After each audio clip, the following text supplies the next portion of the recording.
Vamos a ver ahora cómo varían las funciones termodinámicas, la entalpía, la entropía, fundamentalmente, también veremos algo de la energía interna, cómo varía la entalpía, la entropía en los cambios de fase y de modo principal en los procesos de fusión y vaporización.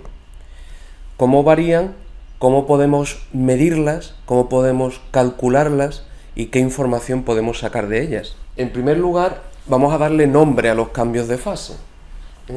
Llamamos fusión, ya lo sabemos, al cambio de sólido a líquido, sublimación, cuando el sólido pasa directamente a vapor, vaporización, cuando el líquido pasa a vapor, y transición, cuando un sólido pasa a otro tipo de sólido. Por ejemplo, en lo que hemos visto del azufre, cuando el azufre pasa de rómbico a monoclínico, por ejemplo, ¿no? Está pasando de sólido a sólido. O el carbono pasa de grafito a diamante. Perfecto. A eso se le llama transición. Sabemos que cuando el cambio de fase se produce en las condiciones de equilibrio, es decir, a la presión y temperatura que le corresponde, entonces ocurre a temperatura y presión constante. Ya sabemos que aunque yo disminuya el volumen o lo aumente, lo único que va a cambiar es la cantidad que hay de una de las fases, pero la presión se mantiene constante y la temperatura también. Luego son procesos a presión y a temperatura constante. La primera consecuencia ya lo sabemos. Obviamente, para que se funda el hielo, para que se evapore el agua, y lo mismo que el agua, otras sustancias, hay que aportar calor. Bien, como ese calor lo estamos dando en condiciones de presión constante, ese calor intercambiado en condiciones de presión constante refleja lo que varía la entalpía. Luego, directamente, el calor involucrado en el cambio de fase, dado que es a presión constante, nos da directamente el cambio de entalpía. Así que, ¿cómo medimos las entalpías de cambio de fase? Pues midiendo el calor. Muy bien. ¿Y la entropía? Bueno, pues como nos aprovechamos de que es a presión y a temperatura constante. El cambio de entropía a temperatura constante ya sabemos que es el calor total intercambiado partido la temperatura a la que se intercambia. Bien, y sabemos que es igual al calor porque estamos hablando de un proceso reversible. Los cambios de fase, cuando se producen a la presión y temperatura que corresponde, se pueden considerar procesos reversibles. Por tanto, el calor total intercambiado partido la temperatura a la que se intercambia. Y como el calor intercambiado ya hemos visto que es igual a la variación de entalpía, porque es a presión constante, pues ya lo sabemos. Para cualquier cambio de fase, la variación de entropía será la variación de entalpía partido la temperatura a la que se está produciendo ese cambio de fase. En esta ecuación está reflejado para la fusión, pero valdría para cualquier cambio de fase. Luego ya sabemos cómo mediremos o calcularemos los cambios de entalpía y los cambios de entropía para los distintos cambios de fase. De las entalpías, ¿qué podemos decir de las entalpías? Bueno, las entalpías, tanto la de fusión como la de sublimación como la de vaporización, son siempre positivas. Ya hemos dicho que se identifica con el calor. ¿Por qué son siempre positivas? Porque tengo que darle calor al sistema. Si el sistema recibe calor, está aumentando su energía, por tanto ese calor es positivo. ¿Por qué? Porque lo recibe el sistema. Y es verdad, si yo quiero fundir hielo, hay que darle calor. Si quiero que el agua ebulla, hay que darle calor. Entonces son procesos donde siempre hay que dar calor al sistema, con lo cual sube su energía, calor positivo, y como es igual que la entalpía, pues cambio de entalpía positivo. Y además son del orden de kilojulios o kilocalorías para un mol, ¿vale? Cada mol supone más o menos unos kilojulios o kilocalorías. Entonces, si tú resuelves un ejercicio y te sale una entalpía de fusión, de sublimación o de vaporización negativa, claramente está mal. No existen tal cosas, ¿vale? Fusión, sublimación y vaporización son siempre entalpías positivas. Y además del orden, insisto, de kilojulios o kilocalorías por mol. ¿Qué más podemos decir? Bueno, como la entalpía es función de estado, si yo me planteo los procesos contrarios, por ejemplo, en vez de fusión, que es pasar de sólido a líquido, me planteo solidificación, ¿no? Es decir, pasar de líquido a sólido, o como se suele decir vulgarmente, congelación, ¿no? Para el agua. Bien, pues la congelación es exactamente lo mismo que la fusión, pero en sentido contrario. Como es un proceso reversible, requiere siempre el mismo calor, etcétera, etcétera. Lo que pasa es que para congelar, en vez de darle esa cantidad de calor, se la tengo que quitar. Tengo que enfriarlo. Entonces, si le quito calor, para el sistema es un calor negativo, está perdiendo ese calor. Pero es la misma cantidad. Luego, la variación de entalpía es la misma, solo que cambiada de signo. Así que si en vez de ir a la derecha de fusión de sólido a líquido, voy al revés, de líquido a sólido, pues es igual, pero cambiado de signo. Por eso, en el caso, por ejemplo, de la solidificación, ¿cuál sería la entalpía de solidificación? Pues la fusión cambiada de signo. Y lo mismo pasaría para el resto. Es decir, ¿y si paso de gas a sólido? Pues sería la de sublimación cambiada de signo. ¿Y si paso de gas a líquido? La condensación, ¿no? Pues sería lo mismo que la de vaporización cambiada de signo. Perfecto. ¿Y qué más podemos decir de la entalpía aprovechando que es función de estado? Pues en el punto triple resulta, lo sabemos, que están en equilibrio las tres fases, el sólido, el líquido y el gas. Con lo cual, como en esas condiciones de presión y temperatura se pueden producir los tres cambios de fase a la vez, y de hecho se producen, ¿vale?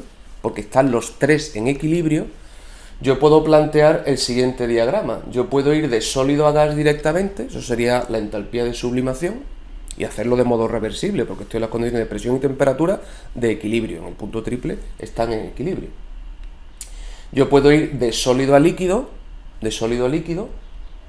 y sería la entalpía de fusión de este proceso reversible, o puedo ir también de líquido a gas, y sería la entalpía de vaporización también de modo reversible. ¿Por qué de modo reversible? Porque tanto el líquido como el gas, el líquido, el sólido y el gas, están los tres en equilibrio.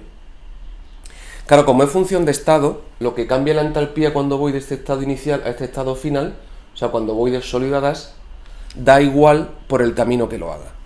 Da lo mismo que lo haga del camino directo o que lo haga a través de un camino indirecto, yendo primero a líquido y después a gas. ¿Qué quiere decir? Que como el cambio de entalpía tiene que ser el mismo, pues entonces la entalpía de sublimación tiene que ser igual a la suma de la entalpía de fusión más la entalpía de vaporización. ¿De acuerdo? Eso se cumple de modo exacto solo en el punto triple, que es cuando están en equilibrio las tres fases. ¿De acuerdo? Bien. No obstante, es cierto que las entalpías de los cambios de fase cambian muy poco a poco con la presión y con la temperatura. De hecho, habitualmente, para un cierto rango, la consideraremos constante. Lo mismo que pasaba con los calores específicos a presión o a volumen constante, ¿no? Para líquidos y gases, que en ciertos rangos efectivamente eran bastante constantes, van cambiando, pero muy lentamente. Lo mismo le pasa a las entalpías de los cambios de fase. ¿Varían con la presión? Sí. ¿Varían con la temperatura? Sí, pero varían muy lentamente. Los podemos suponer aproximadamente constantes.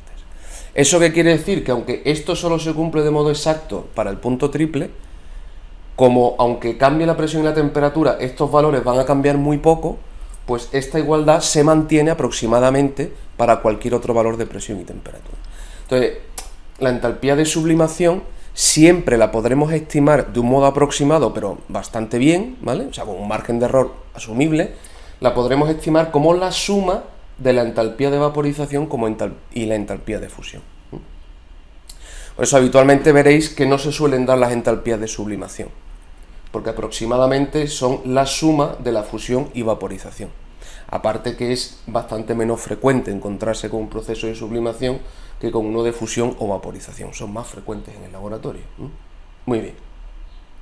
Bueno, aquí tenéis datos, ¿no?, de entalpías y entropías de fusión y vaporización.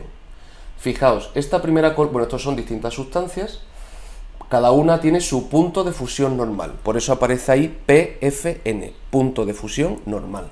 En este libro lo pone así, la temperatura en el punto de fusión normal, es decir, la fusión a una atmósfera. Bien,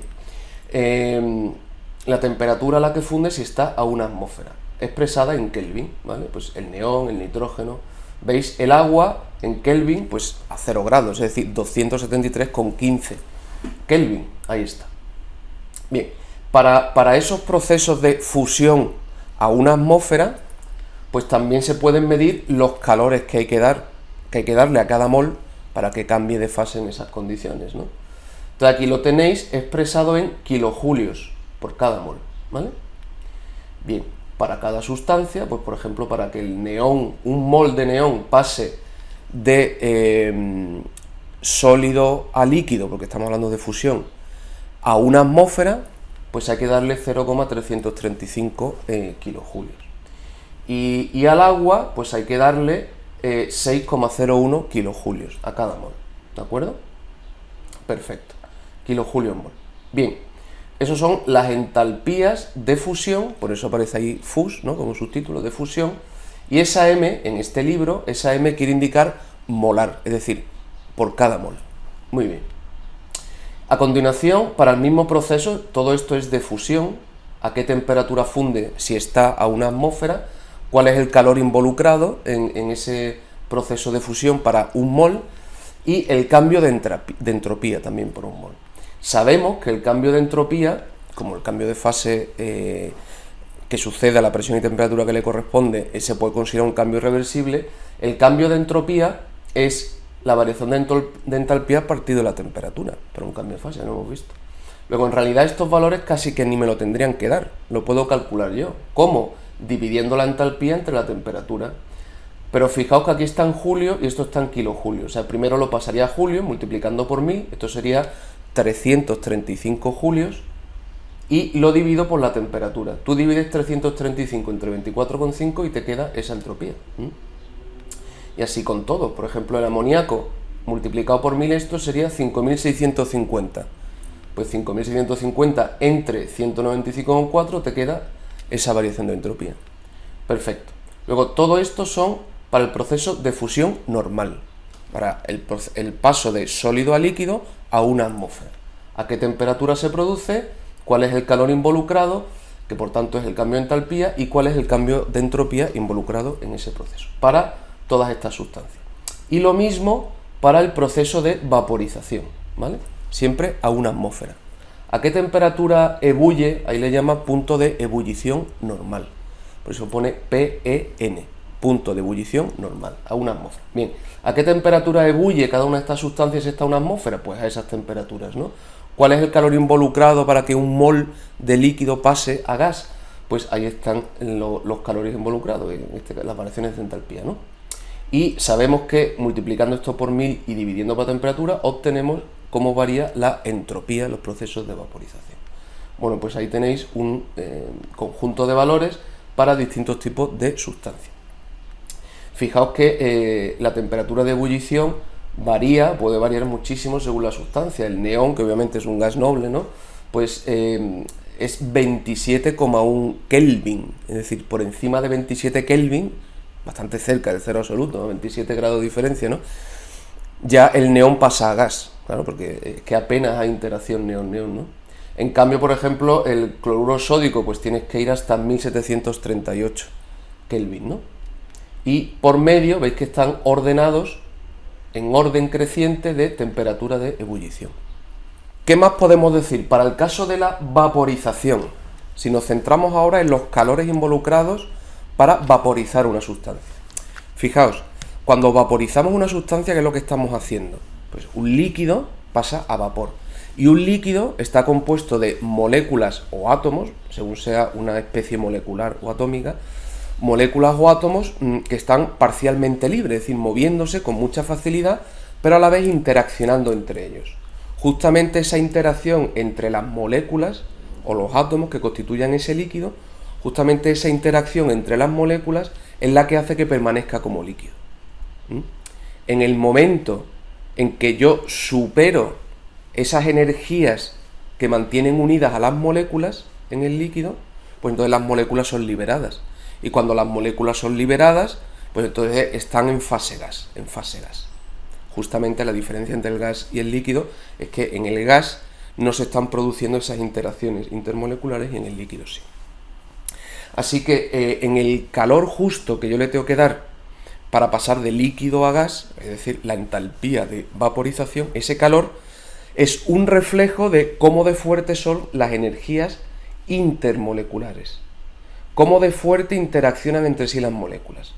Si interaccionan fuertemente, quiere decir que están como fuertemente enlazadas, aunque en realidad no son enlaces, ¿no? Son puentes de hidrógeno o interacción dipolo-dipolo o de ese tipo de interacciones, pero Si la interacción molécula-molécula, por tanto interacción intermolecular es fuerte, tendré que darle mucho calor. Tendré que darle mucho calor para poder vencer esas energías y separar las moléculas y así poder pasar a fase gas. Si yo comparo las entalpías de vaporización de distintas sustancias, pues estoy comparando al mismo tiempo cómo son las fuerzas intermoleculares entre las moléculas de cada una de esas sustancias. Mientras mayor sea el calor que tengo que dar, significa que esa energía de interacción entre moléculas es mayor. Y mientras menor sea el calor, pues menor esa interacción. Muy bien. Además, hay una relación muy estrecha entre la entalpía y la variación de energía interna, ¿no?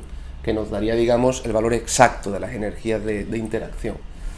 ¿Por qué? Porque la diferencia entre la variación de entalpía y la variación de energía interna, lo sabemos, es un incremento de P por V. Eso lo sabemos. Como los cambios de fase ocurren a presión constante, pues la presión sale fuera del incremento y me queda presión por incremento de V.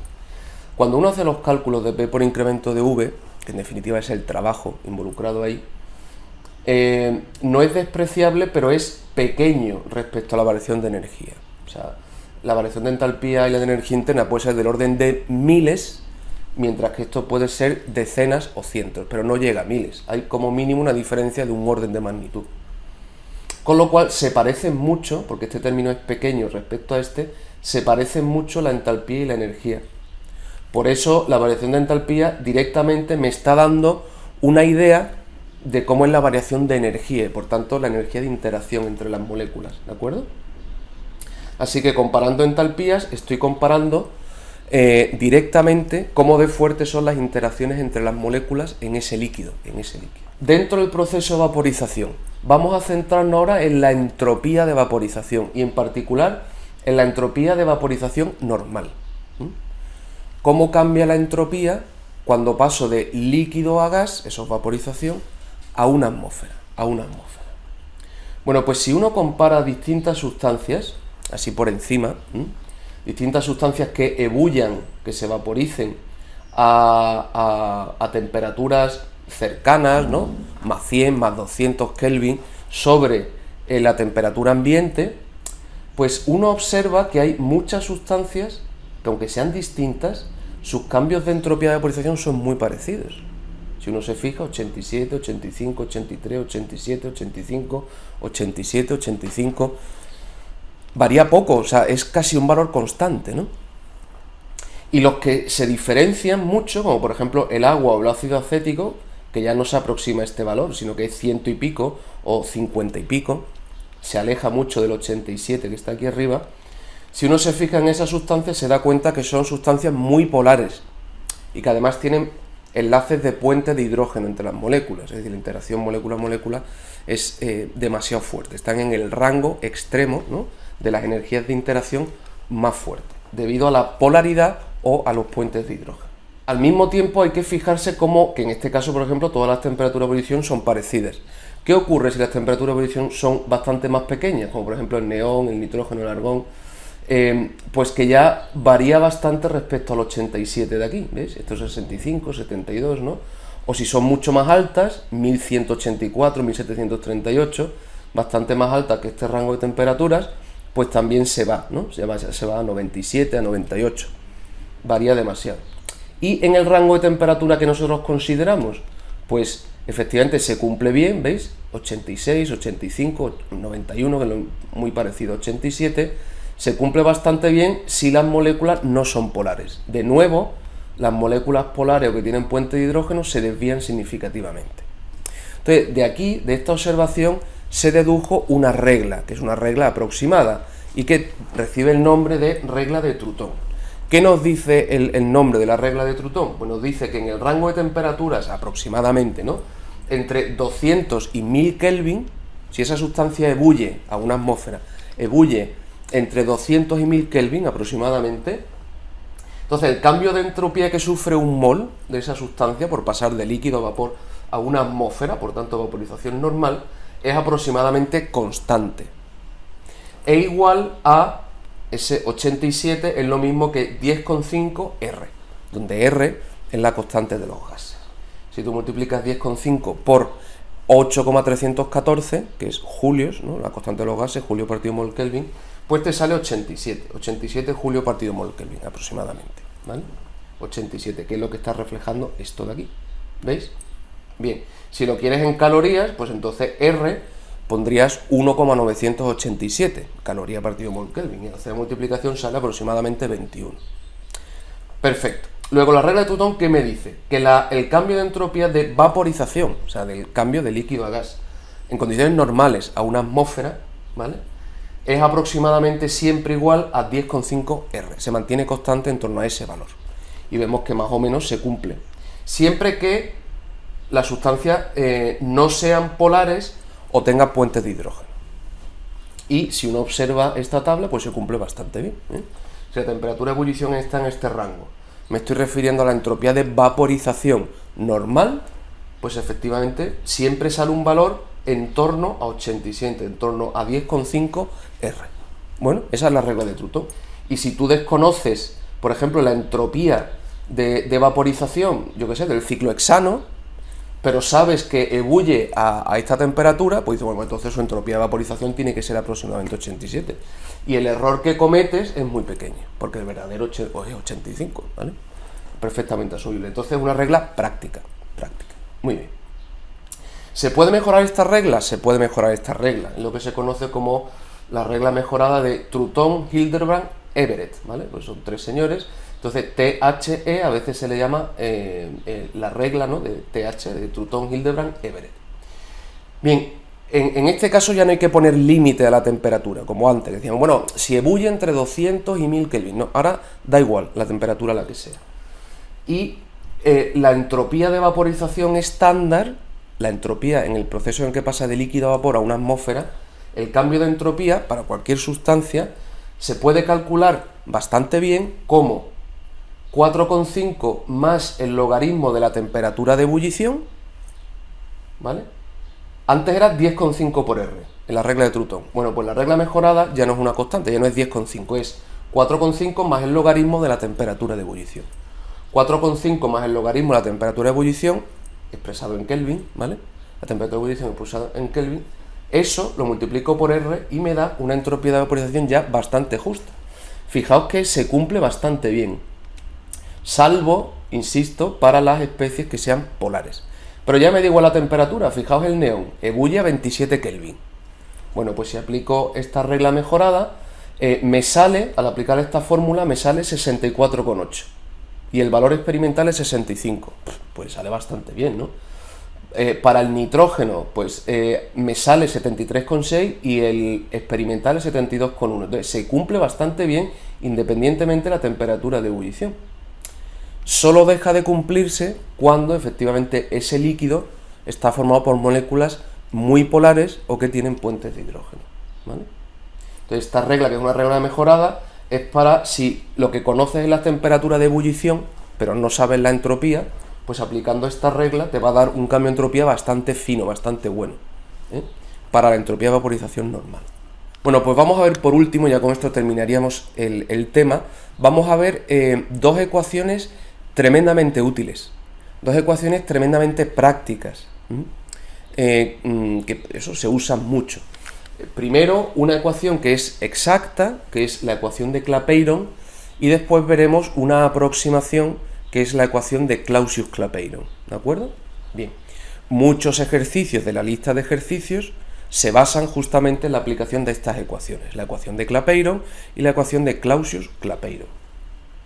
Lo que nos va a dar esta ecuación es cómo es la pendiente de la curva de equilibrio. Hemos visto que en el diagrama presión-temperatura para distintas sustancias, pues son líneas, ¿no? Líneas que van subiendo, generalmente suben, salvo la del agua, que sabemos que para la línea sólido-líquido tiene una pendiente negativa, pero el resto son líneas que suben, pendiente positiva. Bueno, pues la pendiente de esa línea, ¿qué será? Como es presión-temperatura, será cómo varía la presión con la temperatura, eso será la pendiente. Bueno, pues esa variación de la presión de equilibrio con la temperatura de equilibrio es lo que nos da la ecuación de Clapeyron, ¿eh? Bien, insistimos en que estamos tratando sistemas de un componente y cambios de fase de un componente, es decir, de sustancias puras. Hasta ahora todo lo que hemos visto es de sustancias puras, sustancias puras. Imaginaos que esto es cualquiera de las curvas de equilibrio. Me da igual que sea sólido-líquido, que sea líquido-vapor o que sea sólido-vapor. Me da igual, cualquiera de las tres. O sólido-sólido, por ejemplo, en el azufre. Me da igual. Cualquier línea de equilibrio entre dos fases de una sustancia pura. Cualquier línea de equilibrio. En un diagrama, presión, temperatura. ¿Ok? Bien. Entonces, si yo paso de un punto a un punto muy cercano, o sea, me voy moviendo por esa línea de equilibrio, pues ¿qué es lo que pasa? De un punto 1 a un punto 2. Por eso le llamo fase alfa y fase beta, porque me da igual que sea líquido vapor o sólido líquido o cualquier cambio. ¿Ven? En general, dos fases. Bien, un cambio pequeño, es decir, me voy moviendo poquito a poco por la línea de equilibrio. Bueno, pues la diferencia en presión será un diferencial de P, y la diferencia en temperatura entre esos dos puntos será un diferencial de T, porque me he movido muy poquito en la línea. ¿De acuerdo? Y entonces, fijaos que al pasar entre esos dos puntos, pues inicialmente estaba a una temperatura y una presión de equilibrio. Estamos hablando, como es una línea de equilibrio, todos los puntos corresponden a temperaturas y presiones de equilibrio, no cualquier presión y temperatura, no, de equilibrio. Tendrá una temperatura y una presión de equilibrio inicial, y una vez que se produzca el cambio, pues será la que tenía al principio más un diferencial de T, o la presión que tenía al principio más un diferencial de P. Este es el cambio, ¿vale? Entonces, vamos a ver cómo varía, cómo es esta pendiente, cómo varía P con T en una línea de equilibrio. Perfecto. Para eso vamos a ir aplicando distintas cosas que ya vemos. Tenemos que deducir esta ecuación, pero que se deduce de un modo muy fácil. Lo primero es darse cuenta de que en cualquiera de estos puntos, como son puntos de equilibrio entre dos fases, sé que el potencial químico en una fase es igual al potencial químico en otra fase. En cualquiera de esos puntos. Por eso es un punto de equilibrio, porque el potencial químico se ha igualado. Luego, en cualquier punto de esta curva, yo sé que el potencial de la fase alfa es igual al potencial de la fase beta. Para mi sustancia, a la que corresponde esta línea de equilibrio. Sea el agua, sea el CO2, sea lo que sea. Perfecto. Luego, en cualquiera de los puntos tiene que cumplir que el potencial de la fase alfa es igual al potencial de la fase beta. Bien, como es una sustancia pura, hemos dicho que el potencial químico de una sustancia pura no es otra cosa que la energía libre molar. Para una sustancia pura es la energía libre molar. Luego, en vez de poner potencial químico, puedo poner energía libre molar, porque es exactamente lo mismo para una sustancia pura. Así que la energía libre molar, en cualquiera de estos puntos, de la fase alfa es igual a la fase beta. ¿Qué sucede cuando pase de un punto 1 a un punto 2? Bueno, pues que obviamente cambiará la energía libre. ¿Por qué? Porque la energía libre depende de P y T, y al cambiar de punto he cambiado de presión y temperatura. Con lo cual obtendré una nueva energía libre, por eso le llamo prima, ¿vale? Una nueva energía libre, pero como sigue siendo un punto de equilibrio, pues esa nueva energía libre de alfa también tiene que ser igual a la nueva energía libre de beta. ¿Por qué? Porque sigo considerando, aunque es otro punto, es un punto de la línea de equilibrio. Bien, entonces esa energía libre nueva, una vez que he cambiado ligeramente la presión y la temperatura, ¿qué será? Pues la que había al principio, más lo que haya variado G. Y la de beta, pues la que había al principio más lo que haya variado G. Luego, donde aparece esta energía libre prima y energía libre de beta prima, puedo poner la inicial más la variación de G, y en beta la inicial más la variación de G. Muy bien, como sabemos que G de alfa es igual a G de beta, porque en cualquier punto se cumple que los potenciales químicos son iguales y por tanto las energías libres molares son iguales, pues G de alfa y G de beta se me van, son iguales. Con lo cual, ¿qué me queda? Que cualquier variación de energía libre a lo largo de esta línea va a ser igual en alfa y en beta. Cualquier variación de energía libre a lo largo de esa línea va a ser igual en alfa y en beta. Perfecto, perfecto. Ahora nos vamos a centrar en cómo es la variación de energía libre. Para una fase, por ejemplo, alfa o beta, me da igual, para una fase de una sustancia pura. Bien, como es una fase de una sustancia pura, sabemos que los únicos parámetros que tenemos que dar son la presión y la temperatura. Luego, G, ¿de qué va a depender? Pues de los únicos dos parámetros que determinan el estado de una sustancia pura en una única fase, que son dos variables, presión y temperatura. Y ya vimos que cualquier cambio en una función se puede expresar como la suma de cambios parciales. Como solo depende de dos variables, pues será la suma de los cambios parciales respecto a la presión y a la temperatura, porque no depende de ninguna otra variable. Con lo cual, la variación total de G para una sustancia pura en una fase, la variación total de G será cómo varía con T a presión constante, multiplicado por la variación de T, por cómo varía G con la presión cuando la temperatura es constante, multiplicado por diferencial de P. Bien, perfecto. Ahora bien, fijaos, la variación de G con respecto a T a presión constante, para un sistema cerrado, es decir, para un sistema que no cambia su cantidad de materia, como por ejemplo una sustancia en una fase, sin más, pues sabemos que eso a qué es igual. Eso es igual a menos entropía, ya lo hemos empleado, ¿no? Y la variación de G con la presión a T constante a qué era igual al volumen, Luego esto es menos S y esto es V. Entonces fijaos lo que nos ha quedado, que para un mol, porque estamos hablando de energía libre molar, por tanto para un mol de una sustancia pura en una fase, se tiene que cumplir necesariamente que la variación de G, cualquier variación de G, es menos S diferencial de T más V diferencial de B. Pues lo único que hago es, donde aparece aquí variación de G de alfa, poner esto aplicado a alfa. Y donde pone variación de G de beta, pues poner esto aplicado a beta. De manera que me ha quedado V de alfa por diferencial de P menos S de alfa diferencial de T. V de beta diferencial de P menos S de beta diferencial de T. ¿Vale? ¿Por qué diferencial de P y diferencial de T no llevan alfa ni beta? Pues porque como son dos fases que están en equilibrio, la presión y la temperatura es la misma. Digamos los diferencial de P y los diferencial de T. Entonces, este que es diferencial de P me lo paso para allá restando, y este que es diferencial de T pasa para acá sumando. Y sacando factor común diferencial de T, ¿qué me queda? La entropía en beta menos la entropía en alfa por diferencial de T sería igual a el volumen en beta menos el volumen en alfa por diferencial de P. Perfecto. Y ahora sencillamente, como yo lo que quería saber era justo cómo varía P con T en este tipo de líneas, pues entonces diferencial de T me lo paso dividiendo, y esto que está aquí pasa al otro lado dividiendo.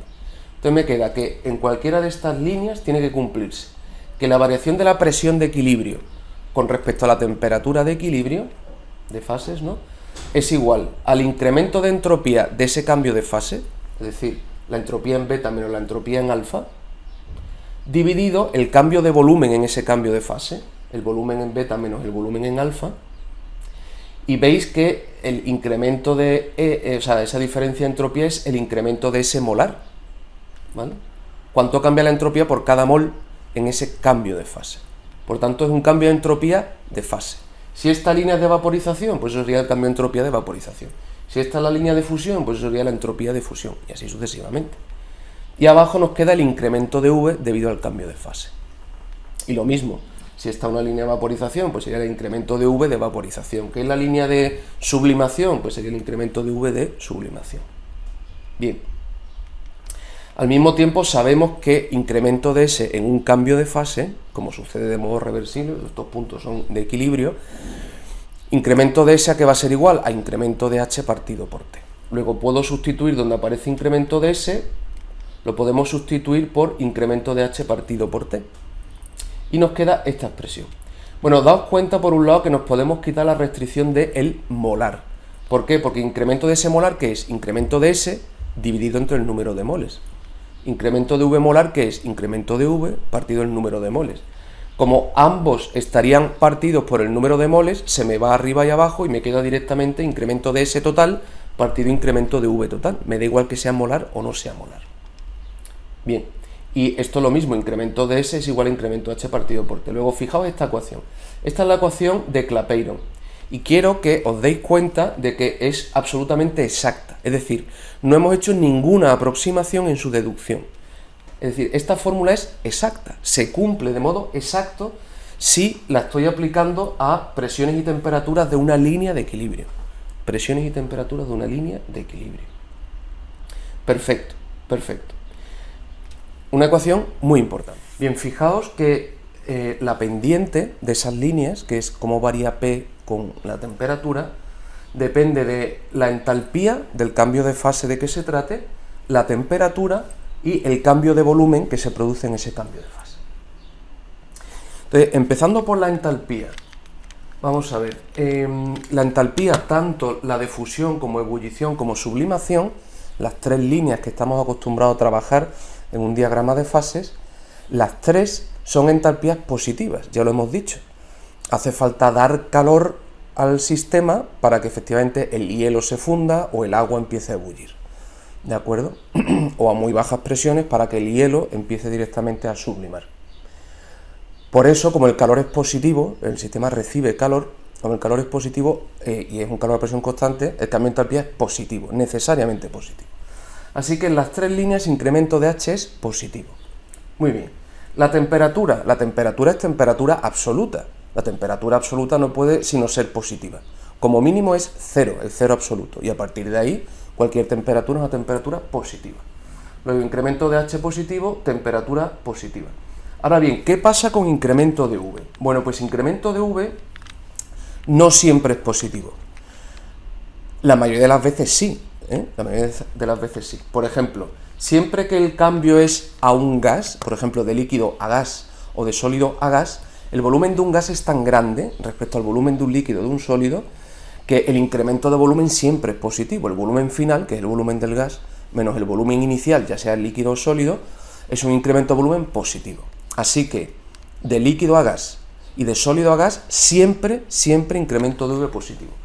Luego, de líquido a gas y de sólido a gas, estas tres magnitudes son siempre positivas. Luego, esta pendiente de P frente a T siempre va a ser positiva. Por eso, incluso para el agua, esas dos líneas de sólido a gas y de líquido a gas siempre son líneas crecientes.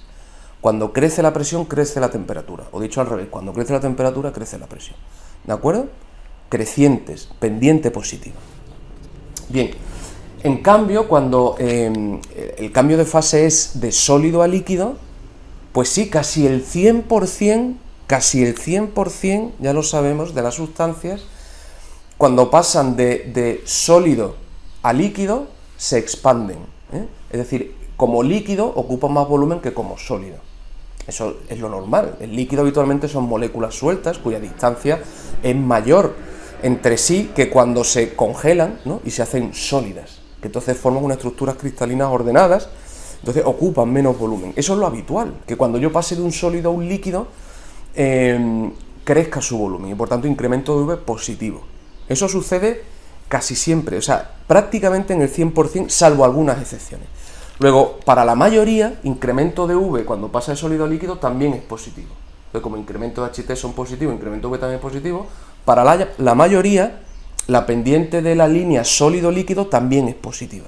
También es creciente, por eso está hacia la derecha, ¿vale? Creciente. Cuando crece P, crece T. Muy bien.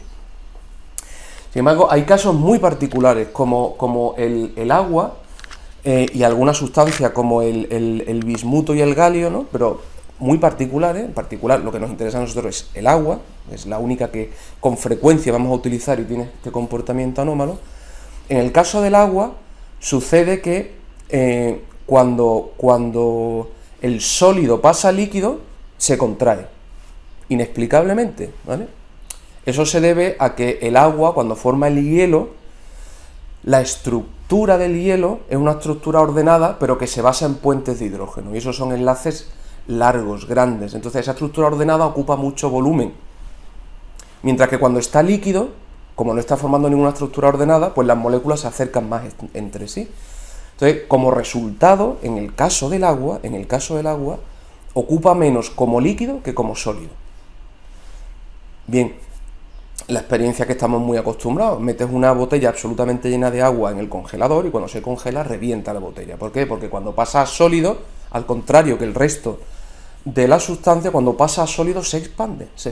Es un caso particular del agua. Claro, entonces, ¿qué ocurre?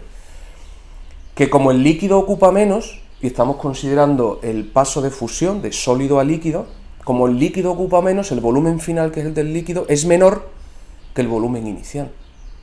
Algo más pequeño menos algo más grande sale negativo. Incremento de V es negativo. El volumen disminuye cuando pasa de sólido a líquido en el agua. Por eso, como tanto incremento de H como T son positivos, eso siempre, ¿no?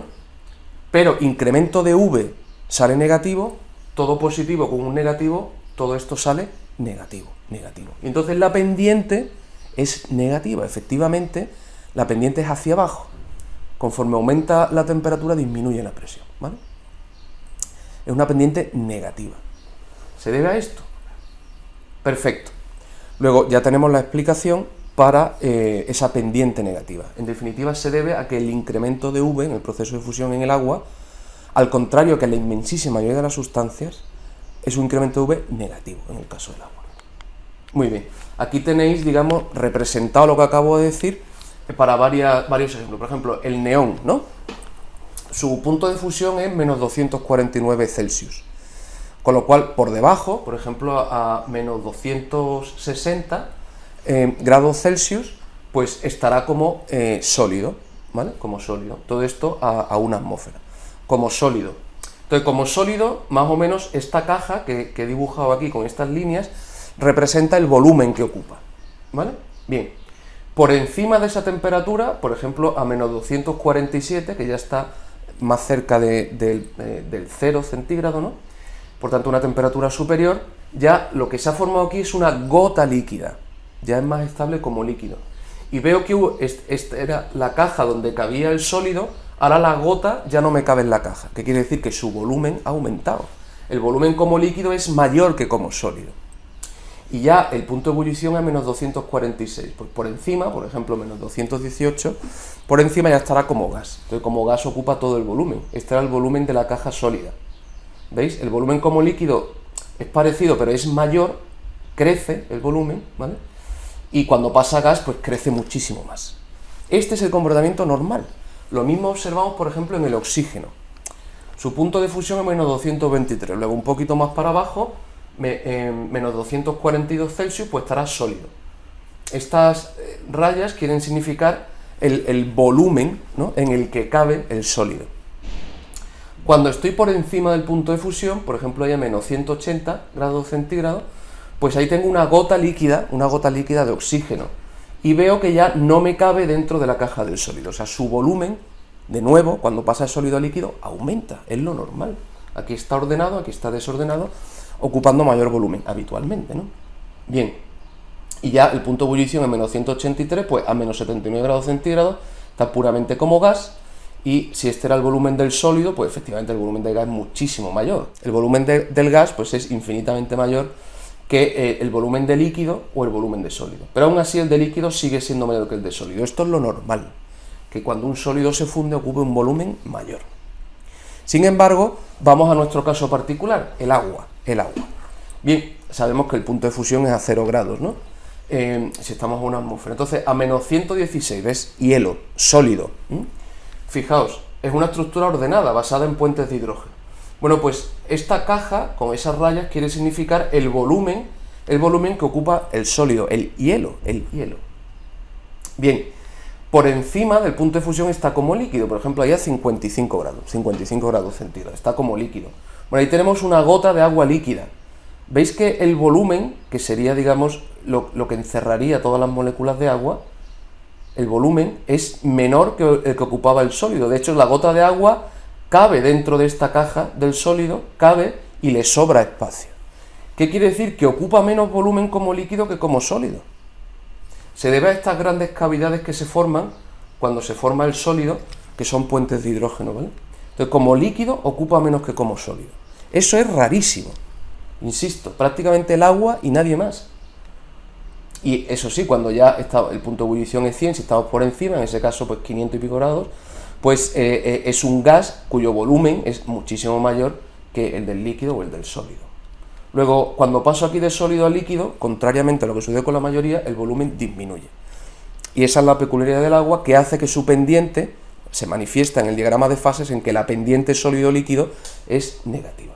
Una vez que hemos visto la ecuación de Clapeyron, que es una ecuación exacta, vamos a ver una aproximación muy útil, ¿vale? Lo que se conoce como la ecuación de Clausius-Clapeyron. Es una aproximación que se puede usar para el equilibrio en el que hay un gas. Por ejemplo, cuando paso de líquido a gas o cuando paso de sólido a gas. Cuando hay un gas. Podemos hacer dos aproximaciones muy convenientes. La primera de ellas, me fijo en el incremento de volumen.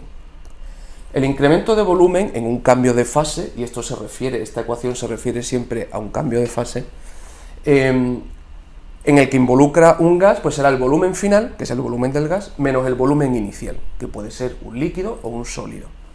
Ya hemos dicho que el volumen del líquido o del sólido es despreciable frente al del gas. Con lo cual se puede despreciar sin cometer prácticamente error. Ya lo vimos en el ejercicio 1, que lo resolvimos completamente, que comparando el volumen del gas con el volumen del líquido era absolutamente despreciable. Luego esto realmente se puede despreciar. Entonces cuando está pasando de líquido a sólido, está pasando a gas, como ese volumen es despreciable, ¿qué me queda? Que incremento de V es directamente el volumen del gas. Luego donde pone incremento de V puedo poner volumen del gas. Bien. Y si las presiones no son muy elevadas, presiones moderadas, el gas se comporta bastante parecido a un gas ideal. Por tanto, ¿cuál será el volumen del gas? Si se comporta como un gas ideal, será nRT partido por P. Luego, incremento de V lo puedo aproximar muy bien directamente al volumen del gas. Y si tiene comportamiento ideal, el volumen del gas es nRT partido por P. Luego, donde aparece incremento de V, puedo poner nRT partido por P. Ojo, que esto implica que estoy pasando a gas. Luego, solo aplica, lo que vamos a deducir de aquí, solo aplica a equilibrios en el que yo paso a gas. Solo a esos equilibrios. Muy bien.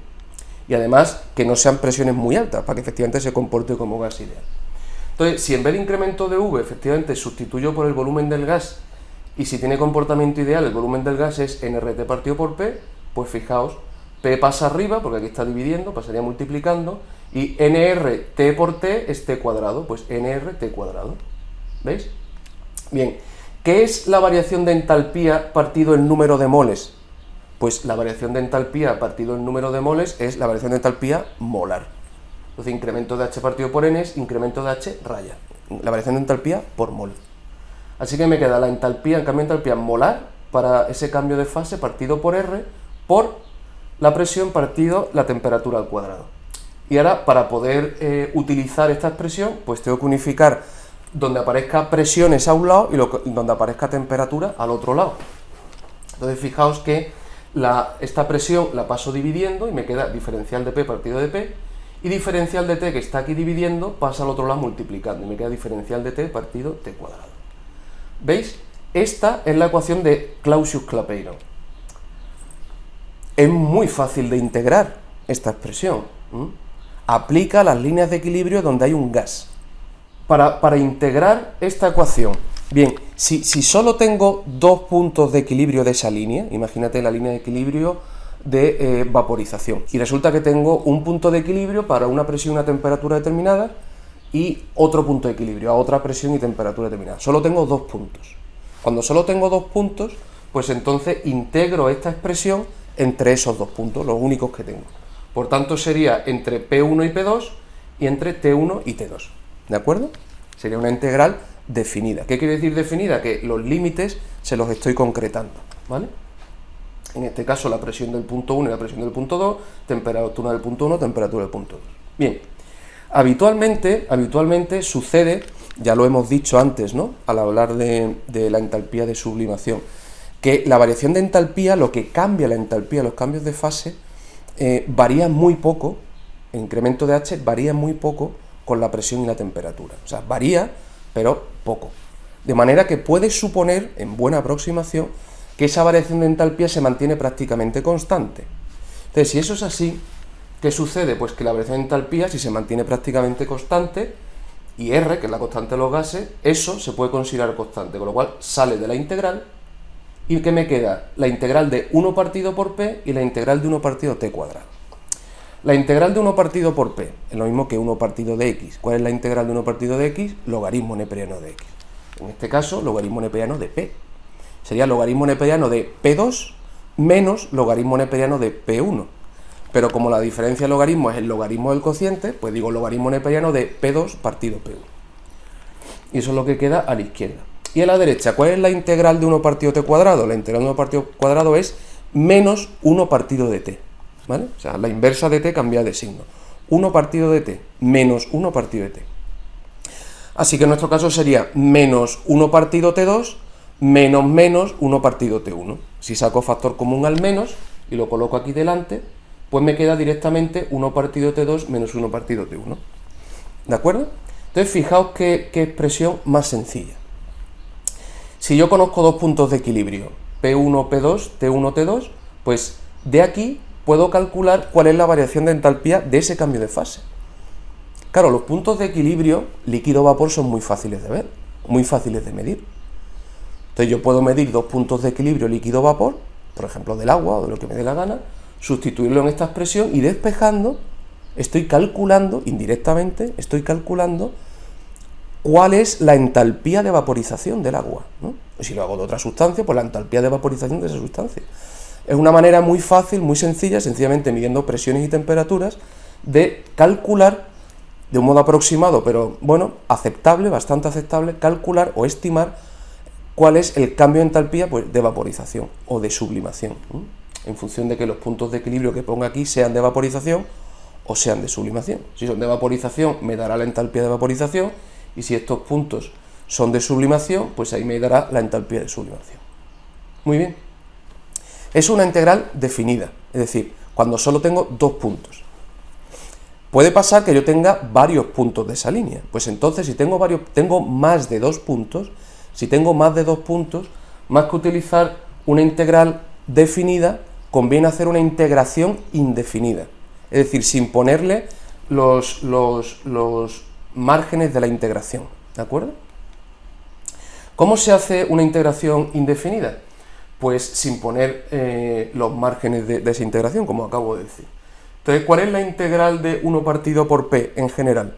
Pues logaritmo neperiano de p. ¿Y cuál es la integral de 1 partido t cuadrado? Menos 1 partido de t. Si no le pongo el inicio y el final de la integración, entonces sé que tengo que sumar un término constante, ¿vale? Porque la derivada de una constante es 0 y la derivada me quedaría justo a la expresión que tenía al principio. Entonces, siempre que integro de un modo indefinido, digo más una constante, ¿vale? Sin determinar. ¿Por qué? Porque no he puesto cota a la integración. Con lo cual aquí me quedaría logaritmo neperiano de p y aquí me quedaría menos, el menos está ahí, menos 1 partido de t. Incremento de h partido por r por 1 partido de t, cambio de signo. Más una constante, ¿vale? Este es el peaje que hay que pagar por hacer una integración indefinida. Pero es muy interesante, sobre todo si tengo más de dos puntos. ¿Por qué? Porque ahora, si os fijáis, yo puedo representar el logaritmo neperiano de p en cualquier unidad, ¿vale? En cualquier unidad. Logaritmo neperiano de p frente a la inversa de la temperatura. Esta sería la y de mi recta y 1 partido por t sería la x de mi recta. Lo que multiplica la x, que es menos incremento h partido por r, lo que multiplica la x es la pendiente de la recta. Y la constante, pues, es la ordenada en el origen de esa recta. Luego, de la pendiente de la representación del logaritmo neperiano de p frente a la inversa de t, de la pendiente de esa recta, obtengo la entalpía. Perfecto. ¿Cuándo se usa esto? Cuando tengo más de dos puntos. Sé que el logaritmo neperiano se queda sin unidades, ¿vale? Es decir, por eso pone aquí partido, unidad. Por ejemplo, si lo expreso en tor, pues en realidad lo que hay dentro del paréntesis es p partido de tor. Luego sería, yo qué sé, 538 tor. Pues 538 tor partido de tor, se me va el tor, ¿no? 50 atmósferas, pues 50 atmósferas partido de atmósfera, se me va atmósfera, ¿no? 38 bares, pues 38 bares partido de bar, se me va el bar. Es decir, lo que hay dentro del logaritmo nunca tiene unidades. Por eso pone aquí partido, cualquier unidad, ¿ok? Esta temperatura, en cambio, sí que tiene que ser necesariamente, porque así lo hemos deducido en todo el proceso, la temperatura absoluta. O sea, esto es la inversa de la temperatura en Kelvin, necesariamente de la temperatura en Kelvin. Perfecto. Muy bien. Entonces, en el caso particular de que yo decida expresar la presión en bares o atmósferas, porque ya sabemos que, aunque no son iguales, la diferencia es pequeña para nuestros propósitos, entonces nosotros de modo aproximado consideremos que el bar y la atmósfera en la práctica son iguales. En sentido estricto, para que fuera normal, para que fuera estándar, tendría que ser un bar. ¿Por qué? Porque el bar es la unidad en el sistema internacional, pero a efectos prácticos es lo mismo que una atmósfera, ¿vale? Bien. Con lo cual, si yo expreso la presión, esta presión de aquí, la expreso en bares o en atmósfera, que vamos a considerar que son iguales, ¿vale? Fijaos lo que sucede al aplicar esta expresión, que como es la ecuación de una recta, vale para cualquier punto de esa recta, por tanto es aplicable también justo a la presión normal, ¿vale? Esta ecuación se cumple para cualquier pareja de presión-temperatura. A la presión normal tendré una temperatura de vaporización normal, ¿no? Bien, pues justo a esa presión normal, ¿cuánto vale la presión? Si lo expreso en bares vale 1, y en atmósferas 1, porque las consideramos iguales, ¿no? ¿Vale? Entonces me quedaría el logaritmo de 1 partido su unidad, en este caso el bar, sería igual a la constante menos incremento de h partido por r, 1 partido de t. Pero claro, como es la temperatura justo de la presión de un bar, es la temperatura de ebullición normal. Por eso le pongo ahí temperatura de ebullición con el circulito, temperatura de ebullición normal o estándar. Bien, condiciones normales, expresado en bares o atmósferas, la presión es 1. ¿Cuánto vale el logaritmo de 1? El logaritmo de 1 vale 0. Con lo cual me queda que 0 es igual a la constante menos esto. Luego el menos esto lo puedo pasar al otro lado y ¿qué me queda? Que la constante es igual a la entalpía normal, ¿vale? Porque he hecho este cálculo para un bar, me queda la entalpía normal partido la temperatura de ebullición normal y partido por R. Bien, ¿qué es la variación de entalpía partido la temperatura? La variación de entalpía partido la temperatura es la variación de entropía para un cambio de fase. Bien, luego donde pone variación de entalpía partido por T puedo poner variación de entropía. Variación de entropía. Variación de entropía normal partido por R. ¿De acuerdo? Bien. Normal y molar. Aquí falta una rayita. ¿Veis que esto es molar? Esto también es molar. Bien.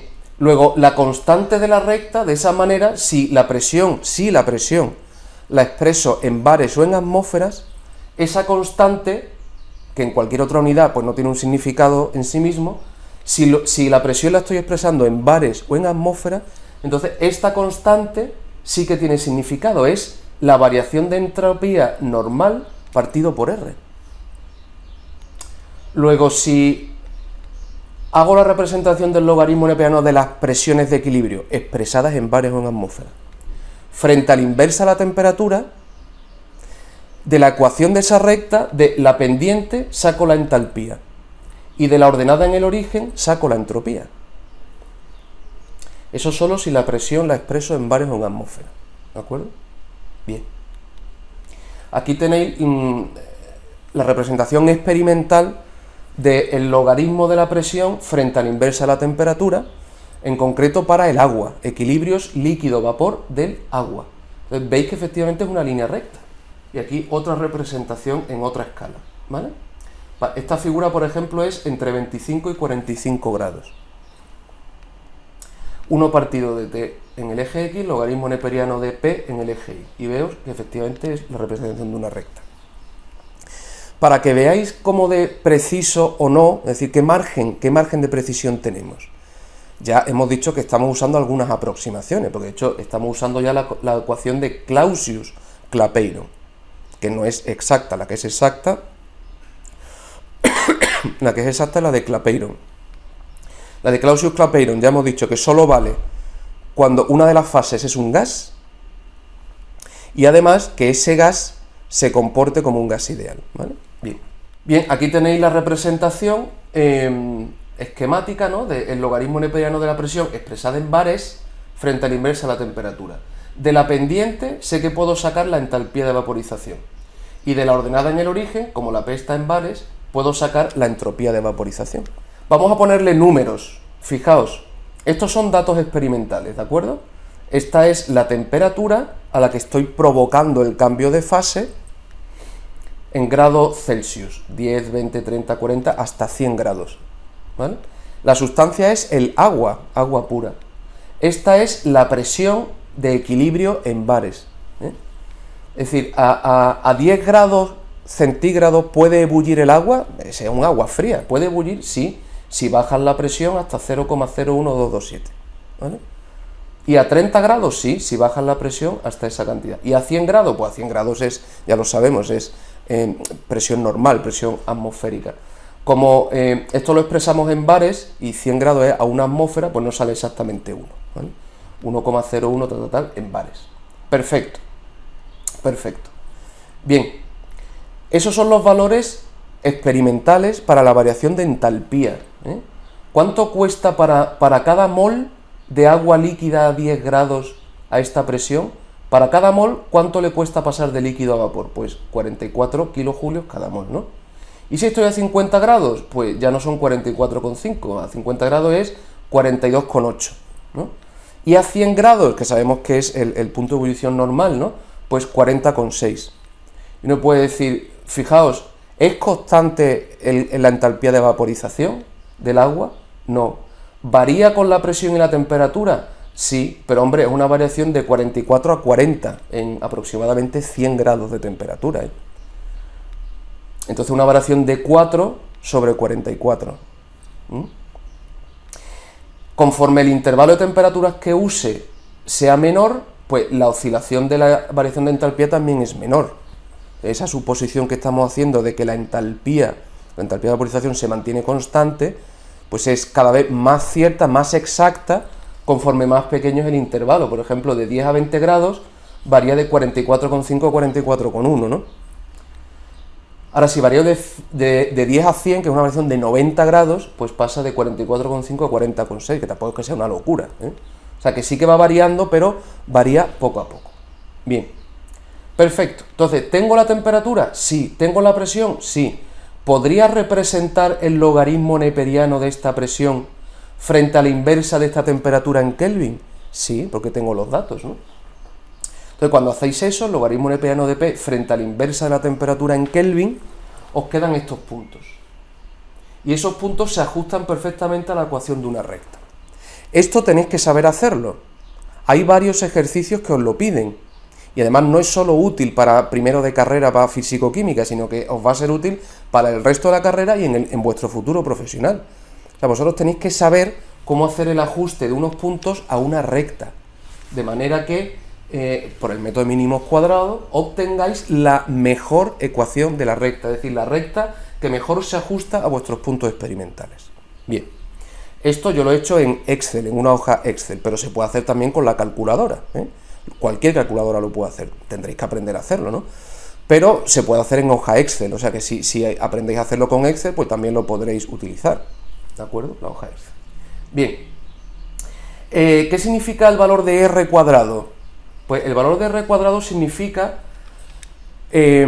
cómo se ajustan mis puntos experimentales a esta recta, cómo se ajustan.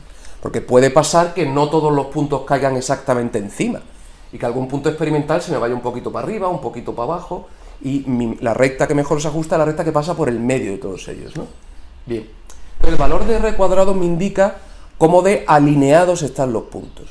Cuando todos los puntos caen encima, exactamente encima de la recta, R cuadrado vale 1. Entonces, conforme más cerca esté el valor de R cuadrado de 1, significa que mejor es mi recta. Es decir, que prácticamente todos los puntos efectivamente están en esa recta. ¿De acuerdo? Consideraremos que una recta es buena cuando tenga el mínimo como mínimo dos nueves, ¿vale? O sea, que sea 0,99, lo que sea. Eso es una buena recta. O sea que esto que tiene 4 nueves, pues es una recta excelente. Y daos cuenta que lo hemos sacado a partir de datos puramente experimentales. Perfecto. Luego, a partir de los datos del logaritmo neperiano de P frente a la inversa de temperatura en Kelvin, obtengo esta ecuación de la recta. Sé el significado que tiene. Sé que siempre, ya represente la presión en bares, en atmósfera o en la unidad que me dé la gana, siempre la pendiente va a ser menos incremento de H partido por R. Siempre. Luego el menos 5171,2 es igual a menos incremento H partido por R. Y eso es lo que tenéis ahí. ¿Qué unidades tiene esta pendiente? Fijaos, a la izquierda lo que tengo es un logaritmo. ¿Un logaritmo tiene unidades? El logaritmo no tiene unidades. Luego, a este lado es sin unidades. Luego, este sumando, tanto la constante como esto que se resta, no puede tener unidades. Bien, luego la constante es sin unidades y este producto también es sin unidades. Ahora bien, ¿1 partido por T tiene unidades? Sí, como es temperatura en Kelvin y es la inversa, pues será Kelvin menos 1. ¿Qué unidades tiene que tener este cociente para que se me vaya el Kelvin menos 1? Pues tiene que tener unidades de Kelvin. Así al multiplicar Kelvin por Kelvin menos 1 se me van las unidades. Luego incremento de H partido por R, que es la pendiente. ¿Qué unidades tiene? Tiene unidades de Kelvin. Perfecto. Entonces sé que menos 5161,2 Kelvin, que es la pendiente, tiene que ser igual a menos incremento de H, en este caso como es de vaporización, pues incremento de H de vaporización partido por R. Menos con menos se me va, R pasa para allá multiplicando, utilizo la R en julios, porque me interesa en este caso, lo podía haber expresado en cualquier otra unidad, y al multiplicar esto por 8,314, que es la R en julios, me queda 42.993 julio partido mol. Como siempre, lo paso aquí los julios y me queda 42,99. Fijaos, la entalpía que hemos obtenido de esta recta, ¿es exacta o no es exacta? Como esta ecuación de la recta, para obtenerla, hemos supuesto que incremento de H se mantenía constante, el incremento de H que me da esa recta es un incremento de H promedio. Fijaos que los valores reales van desde 44,5 a 40,6. ¿Qué valor he obtenido? 42,9, es decir, está en medio de los valores reales. En realidad, incremento de H depende de la temperatura, pero al suponerlo constante y obtenerlo a través de la pendiente de esa recta, lo que me da esa variación de entalpía es una variación de entalpía promedio de ese rango de temperaturas. Entonces, fijaos que he obtenido 42,9. Si yo no sé el valor real de entalpía, no cometo mucho error, por ejemplo, si la empleo para este punto, porque en vez de ser 40,6 me ha salido 42,9, que es 43, ¿vale? En vez de 40,6 me ha salido 43, bueno, pues bastante parecido, bastante razonable, ¿no? O si lo quiero usar para 10, que son los casos más alejados del medio, ¿no? Pues en vez de ser 43 me ha salido 44,5, bueno, está cerca, el error que cometo es pequeño. No necesitaría determinar una entalpía exacta y podría usar este valor aproximado. Luego, ¿la entalpía que obtenemos de esta pendiente de esta recta es una entalpía exacta? No, es una entalpía promedio. Una entalpía promedio del rango de temperaturas de mi recta, del rango de temperaturas de mi recta. Si, por ejemplo, para hacer esta recta, en vez de usar todos los puntos, hubiera usado, por ejemplo, solo estos 4 primeros, ¿vale? Solo estos 4 primeros puntos, pues probablemente al hacer la pendiente, que me da un valor promedio, me habría quedado un valor promedio de estos, de entre 43,3 y 44,5. O sea, me habría quedado una especie de 43 alto, 44 bajo, un valor promedio. Pero claro, ese valor promedio ya está muy cerca también de los extremos. Y conforme más pequeño sea el intervalo que use para la recta, pues más exacto será la entalpía que obtenga de esa pendiente. ¿De acuerdo? De esa manera ya podéis calibrar si es fiable o no es fiable la entalpía que obtenéis de la pendiente. Es una entalpía promedio. Si el rango de temperaturas es muy grande, pues será una entalpía aproximada, una entalpía promedio de todo el rango. Si el rango de temperaturas que estáis considerando es pequeño, pues será una entalpía bastante exacta. Bien, aprovechando que la presión que hemos utilizado para esta recta es en bares, sabemos entonces que esta constante, la constante, si la presión la expreso en bares o en atmósferas, esa constante tiene significado. ¿Qué significado es? La variación de entropía normal partido por R. Luego 13,89, que no tiene unidades, porque ya hemos dicho que esta constante no tiene unidades, este producto no tiene unidades, y así esa resta me queda sin unidades, como corresponde a un logaritmo. Luego 13,89, que no tiene unidades, es igual, en el caso que la presión esté en bares o en atmósferas, es igual a incremento de S partido por R. Despejando de aquí, R pasa multiplicando, y al multiplicar 8,314 por 13,89 me da un valor de 115,5.